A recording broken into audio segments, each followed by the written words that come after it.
स्वागत करेंगे श्री रामकर्ण जी आर्य, जो हमारे संरक्षक हैं।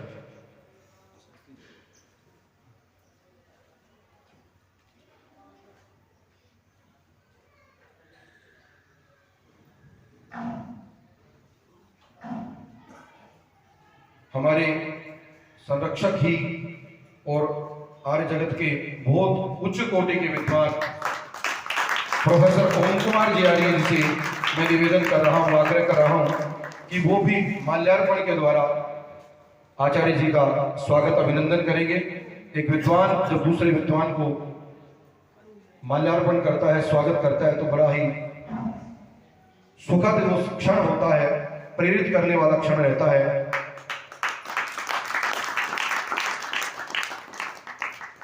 मैं 2 मिनट लूंगा।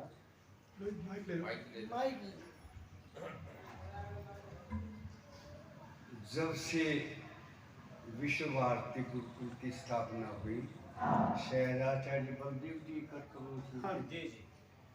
तब से मैं गुरुकुल के साथ और आचार्य जी के साथ जुड़ा हुआ, और मैंने उस गुरुकुल को बाल्यकाल से यौवन तक आते आते देखा। अब कुछ दिन से नहीं जा सका, वरना पूज्य आचार्य जी लगभग हर जलसे पर, मुख्य कार्यक्रम पर मुझे याद कर देते थे। आज मैं धन्य हुआ एक ऐसे तपस्वी को अपने यहाँ देखकर, जिसने सारा जीवन शिक्षा को दे दिया, युवाओं के निर्माण को दे दिया। और बड़ी बात यह है कि कभी अपेक्षा नहीं की कि दिखावा करूं, मेरा मान सम्मान हो, मेरे गीत गाए जाएं। एक कोने में बैठकर तपस्या की। ऐसे साधक को मैं पुनर्नमन करता हूँ। किसी कार्यक्रम की सफलता इस बात में परिचायक होती है, परिचायक कि उस सभा में कोई सन्यासी उपस्थित हो, और हम धन्य हैं कि हमारे बीच में आचार्य प्रवर उपस्थित हुए। हम इसको अपना अहोभाग्य मानते हैं और इस कार्यक्रम की सफलता भी मानते हैं। मैं हमारे प्रधान श्री कर्ण सिंह जी आर्य जी से निवेदन कर रहा हूं कि वो भी माल्यार्पण के द्वारा आचार्य जी का आदर सत्कार करेंगे।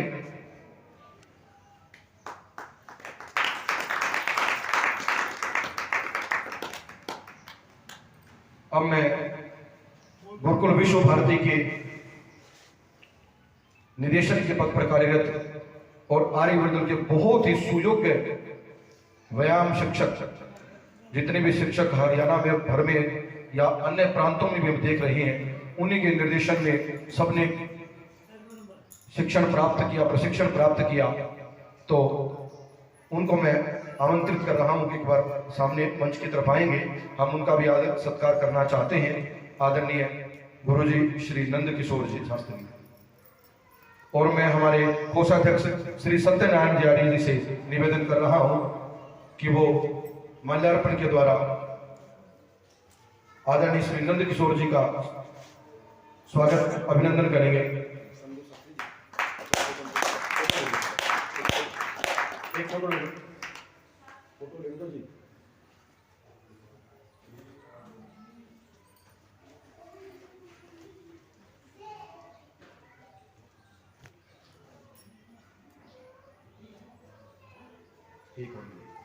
मैं हमारे बीच में हमारे पूर्व उप मंत्री श्री राजवीर जी आर्य उपस्थित हैं, जो आर्यवर्धन में शिक्षक भी हैं। और जिस प्रकार से एक विद्वान का स्वागत सत्कार एक विद्वान के द्वारा हो और एक शिक्षक का आदर सत्कार, और इकट्ठे ये बता रहे हैं एक साथ एक शिक्षक बने, तो राजवीर जी सम्मानित कर रहे हैं। जी रंजन जी,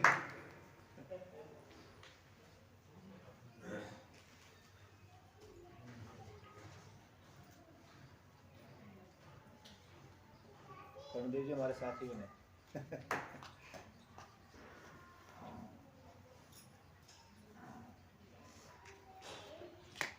धन्यवाद। धन्यवाद आदरणीय गुरु जी का। अब मैं हमारे बीच इतने उच्च कोटि के तपस्वी विद्वान उपस्थित हों तो हम सभी का दायित्व बनता है कि कुछ समय उनका विद्वान अतिथि का सत्कार करना और उनसे कुछ ग्रहण करना। ईश्वर देव दयानंद ने ही नहीं अपितु तमाम ऋषियों महर्षियों ने कहा कि आप अपने घरों को सत्संग की स्थली बनाएं और विद्वान अतिथियों को आमंत्रित करें, उनसे कुछ सीखें, जानें और उनसे ज्ञान हासिल करें। तो हमारे बीच में श्रद्धेय आचार्य जी पधारे हैं। मैं उनसे आग्रह कर रहा हूं, निवेदन कर रहा हूं कि वो अपना कुछ देर के लिए उद्बोधन हम सभी के सम्मुख रखेंगे। श्रद्धेय आचार्य।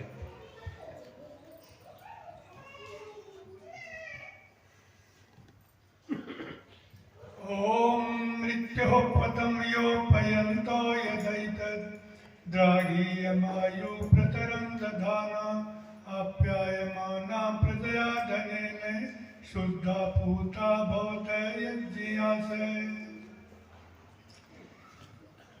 इस आर्य समाज के मंत्री जी, प्रधान जी, मंत्री जी और हमारे पूज्य डॉक्टर ओम कुमार जी जो कि अभी परिचय दे रहे थे, ये हमारी कमी रही कि उनको हम कहीं भूल सी रहे थे, ध्यान आ गया। पुनः आपका बिल्कुल मागना होगा अगले वर्ष। आदरणीय आचार्य रणवीर जी जो बहुत मधुर उपदेश कर रहे थे, आर्यजनों, माताओं, बहनों, प्यारे बच्चों, नवयुवकों, देखिए मैंने अभी एक मंत्र बोला आपके सामने, ऋग्वेद का ये मंत्र है, अथर्ववेद में भी आया है।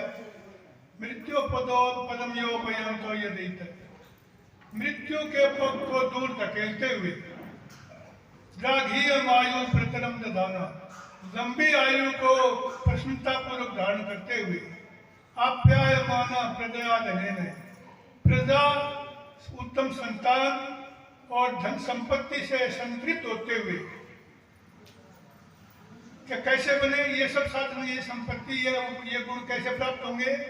शुद्धा पूता बहुत यज्ञ से, शुद्ध शारीरिक रूप से बाहर से शुद्ध और पूता माने आंतरिक रूप से भी पवित्र, दुर्गुणों से रहित जब जीवन होगा, ये जिया से है, ये जिये बन करके हम जब चलेंगे तो निश्चित रूप से दीर्घायु प्राप्त होगी, मृत्यु और दूर चली जाएगी और सारे सुख के साधन हमें प्राप्त होंगे।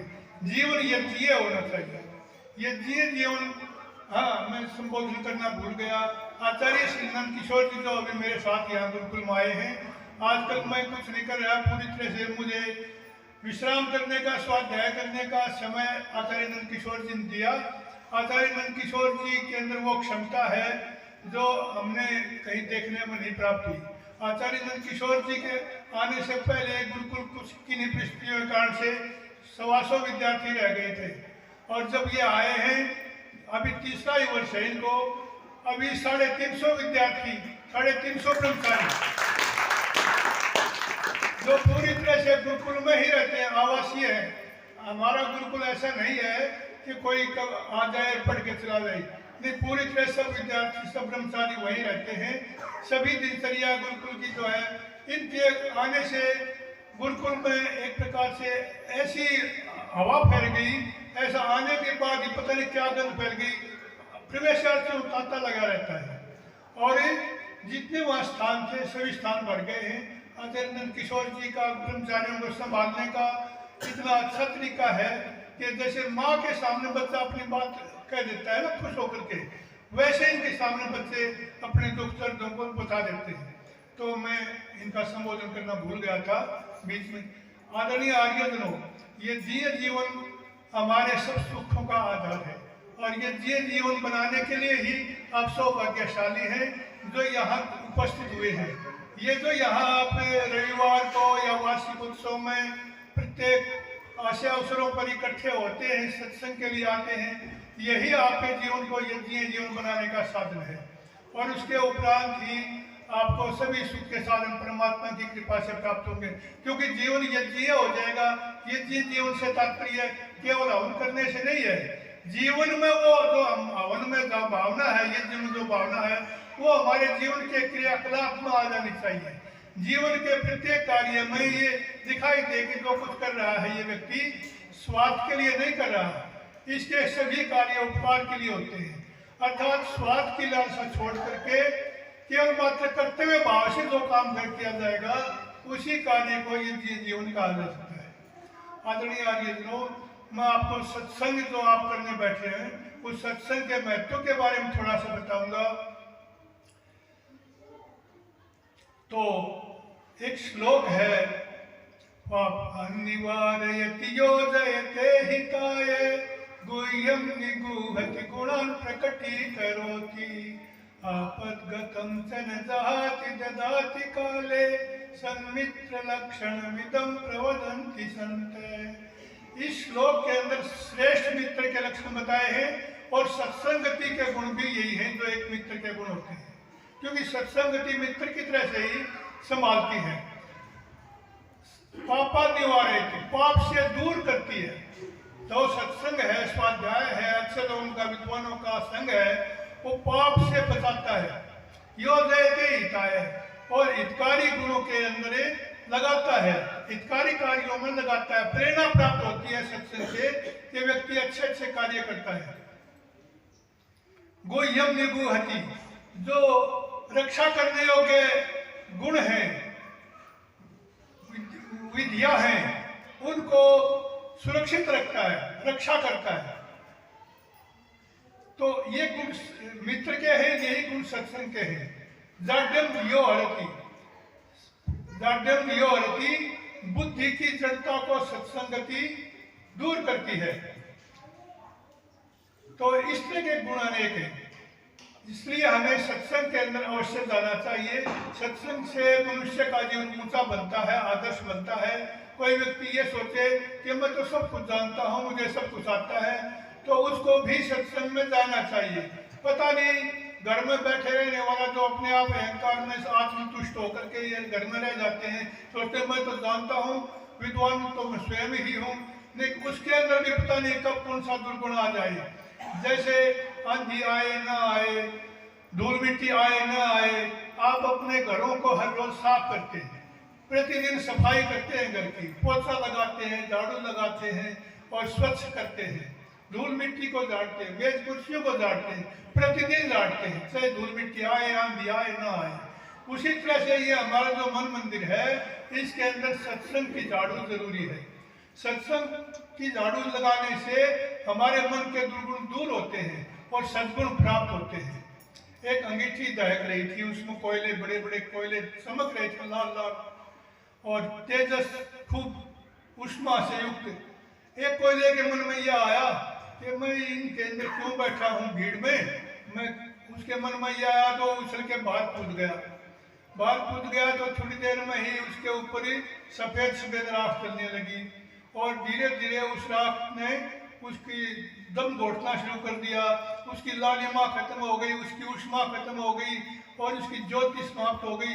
वो काला पड़ गया, बुझ गया, उसके अंदर जो कुछ गुण थे सारे समाप्त हो गए। यही जो अभिमानों बैठ करके घर में रहते हैं उनको क्योंकि यही हालत होती है। देखिए स्वाति नक्षत्र होता है, स्वाति नक्षत्र में बरसात होती है, तो स्वाति नक्षत्र हमने तो पढ़ा है, वो आता है किसके सौभाग्य से कब वो मिलता है पता नहीं, ये तो ज्योतिष की बात है। तो स्वाति नक्षत्र में जब बरसात होती है तो यदि कोई बूंद केले के पत्ते पर जा गिरती है तो कपूर बन जाती है, यदि कोई बूंद समुद्र की सीप में पड़ जाती है, सीप का मुंह खुला हुआ है और उसमें पड़ जाती है तो मोती बन जाती है, और सांप के मुंह में पड़ जाती है तो वो जहर बन जाती है। बरसात की बूंद एक ही है, लेकिन वो अलग अलग स्थानों में जाने के कारण उन वहां के प्रभाव से वो वैसी ही हो जाती है। जैसा उस चीज का गुण होगा वैसा वो मोती बन गई, कपूर बन गई।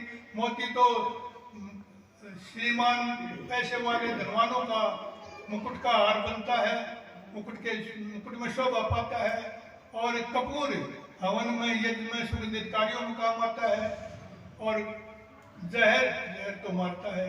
इसलिए बरसात की बूंद स्वाति नक्षत्र में जैसे अनेक गुण धारण कर लेती है, जैसा उत्तम मध्यम जैसा उसको संग मिला वैसे ही वो हो गई।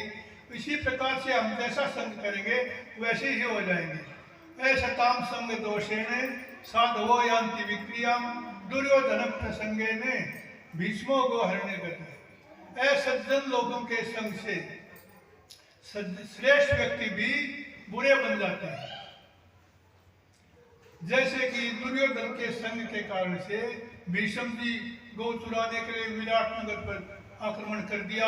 विराट नगर की उस राजा की पालियों को भगा करके उनकी गवों को छीन लाए। कितने कैसे भीष्म जी जो इतने आदर्श जीवन जिनका था, वो दुर्योधन के प्रसंग के कारण से गौवें चुराने लग गए। दुर्योधन के संग में आकर के माता द्रौपदी का चीरहरण होने लगा।